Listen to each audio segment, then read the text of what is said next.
জামদানি শাড়ির দাম লাখ টাকা হলেও সেটা হয়তো পরা হয় কোনো 2-4টে অনুষ্ঠানে, এর থেকে বেশি কিন্তু নয়। বরং সবসময় পরার জন্য মানুষ দিনের শেষে এই 500 টাকার শাড়িটাকে ইউজ করে।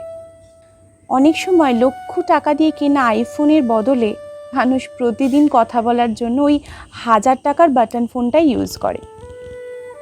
আসলে ব্যাপারটা যে সবসময় দামি জিনিস ব্যবহার করার ফলে সেটা নষ্ট হয়ে যাবে তা কিন্তু নয়।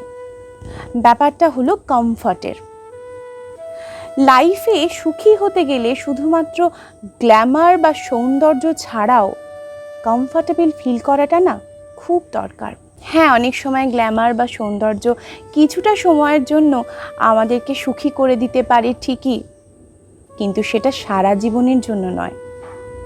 বরং সারা জীবনের জন্য এমন একজন মানুষকে দরকার যার কাছে থাকলে আপনি কমফর্টেবল ফিল করেন, যাকে আপনি মাঝরাতে ঘুম ভাঙিয়ে নির্দ্বিধায় বলতে পারেন, জানো তো আমি ভালো নেই। যার কাঁধে মাথা রেখে আপনি চোখের জল ফেলতে পারেন, যাকে আপনি সমস্ত কষ্টের কথা বলে আপনার বুককে হালকা করতে পারেন। তাই দিনের শেষে এরকম মানুষ পাশে থাকাটা ভীষণ দরকার।